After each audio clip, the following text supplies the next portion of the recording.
Mamata Banerjee vote to vote और note to note politics करती थी, ये सबको मालूम है। ये धमकाने की बात अभिषेक बनर्जी कर रहे हैं, जिन्होंने कहा था कि डीजे बजाऊंगा 12 बजे के बाद, जिन्होंने केंद्रीय गृह मंत्री जी को चुनौती दी थी कि आप आ जाओ 4 बजे बंगाल में, शाम 4 बजे 4 तारीख के बाद चुनौती दी थी। इनका मुंह से धमकाने की बात सुन के आश्चर्य हो रही हूँ। धमकाना चमकाना ये सब तो तृणमूल की ये है। तपोन कांदू झालदा म्यूनिसिपैलिटी पौरसभा में वो जीते गए थे कांग्रेस से। उनको इतना धमकी मिली कि उनका रहस्यमय मृत्यु हो गई। पहली बात ये है, ये तृणमूल कांग्रेस चुनाव से पहले मिनिमम 15 से 16 बार ज्ञानेश कुमार को भगाओ और ज्ञानेश कुमार को इम्पीच करने के लिए उन्होंने संसद में सिग्नेचर भी किया था। अब देखिए कैसा ईश्वर का कैसा ये है कि अब वही ज्ञानेश कुमार कौन सी गुट को ये सिंबल मिलेगा, ये फैसला ज्ञानेश कुमार ही सुनाएंगे। मुझे अच्छा लग रहा है।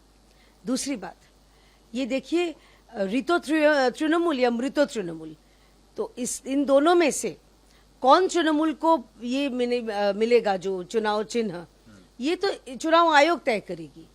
लेकिन ये जो दोनों गुट है, सारे मामले तो पैसे का है। ममता बनर्जी वोट टू वोट और नोट टू नोट पॉलिटिक्स करती थी, ये सबको मालूम है। इसीलिए उनका एक महज एक्स काउंसिलर, एक विधायक का हस्बैंड, सुना जा रहा है कि उनके पास 1300 करोड़ का संपत्ति हुआ करता था। अब सोच लीजिए, एक काउंसिलर या चाहे विधायक का पति के पास अगर 1300 करोड़ संपत्ति है, तो ये विधायक जो रानी थी उनके पास क्या संपत्ति हो सकती है, या उनकी पार्टी के पास कितना संपत्ति हो सकती है, आप लोग अंदाजा लगा लीजिए। तो ये जो झगड़ा है वो पार्टी फंड को लेके है। पार्टी फंड किसके गुट पे जाएगा इसको लेके है। तो चुनाव आयोग फैसला सुनाएगी, इस पे तो हम लोग कुछ टिप्पणी नहीं कर सकते। उनको डराया धमकाया जा रहा है, सीआईडी एसटीएफ के समन भेजे जा रहे हैं। ये राजनीतिक का बहुत ही गंदा स्वरूप बीजेपी दिखा रही है, ऐसा उनका मानना है। मुझे क्यों हंसी आई मैं आपको बताती हूँ। ये अभिषेक बनर्जी चुनाव से पहले वो दावा करते थे कि बीजेपी के सैकड़ों नेता, सांसद, विधायक सब कोई लाइन में खड़े हैं तृणमूल में आने के लिए। वो उनका बड़प्पन है, दरवाजा नहीं खोल रहे हैं। दरवाजा अगर थोड़ा सा भी खोल देते तो पूरा सबके सब आ जाता।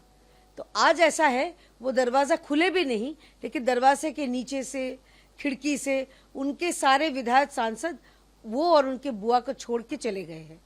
तो मुझे इसीलिए हंसी आई, पहली बात। दूसरी बात, ये धमकाने की बात अभिषेक बनर्जी कर रहे हैं, जिन्होंने कहा था कि डीजे बजाऊंगा 12 बजे के बाद, जिन्होंने केंद्रीय गृह मंत्री जी को चुनौती दी थी कि आप आ जाओ 4 बजे बंगाल में, शाम 4 बजे 4 तारीख के बाद चुनौती दी थी। इनका मुंह से धमकाने की बात सुन के आश्चर्य हो रही हूँ। धमकाना चमकाना ये सब तो तृणमूल की ये है, उनका संस्कृति है। आपको याद नहीं होगा कि हमारे 77 विधायक में से कितने विधायक तृणमूल में चले गए थे और किस डर से। अच्छा, विधायक का छोड़िए, मैं बीजेपी का विधायक भी छोड़िए, कांग्रेस के एक विधायक हुआ करते थे मानस भैया, बहुत बड़े नेता है वो, उनके नाम पे खून का आरोप था। तो रातों रात मानस भैया जब तृणमूल में आ गए, खून का आरोप चला गया। अच्छा, दूसरा और एक एग्जाम्पल देती हूँ मैं।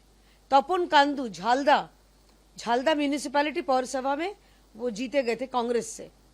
उनको इतना धमकी मिली कि उनका रहस्यमय मृत्यु हो गई। फिर उनकी बीवी जो उनके लिए लड़ रही थी, 1-2 साल बाद उनकी भी रहस्यमय मृत्यु हो गई और उन्होंने इनकार कर दिया था कि मुझे तृणमूल ज्वाइन नहीं करना है। और अभिषेक बनर्जी बोल रहे कि धमकाने की बात। जिला परिषद रातों रात, कांग्रेस हो या तब वामपंथियों का गढ़ हुआ करता था, कैसे तृणमूल में आ गया उनको याद नहीं है। असल में जब पैराशूट से आते हैं ना पॉलिटिक्स में, उनको ये सब याद नहीं रहेगा। मैं आप लोगों के द्वारा थोड़ा सा उनको याद दिलाना चाहती हूँ। पश्चिम बंगाल सरकार ने दुर्गा वाहिनी को कल लॉन्च किया है। अब वो पूरे शहर में पेट्रोलिंग करेंगी जी, और महिलाएं सुरक्षित हो इसके लिए वो अपना सेवा देंगी। बहुत बड़ी एक जो स्टेप है, इसके लिए आदरणीय मुख्यमंत्री जी का मैं धन्यवाद बताती हूँ। एक माँ होने के नाते, एक बेटी होने के नाते, एक औरत होने के नाते अब मैं धन्यवाद जताना चाहूँगी आदरणीय मुख्यमंत्री जी से। और दूसरी बात यह है कि देखिए, एक यही फर्क होता है एक सख्त प्रशासन, एक सख्त सरकार और एक वीक सरकार की।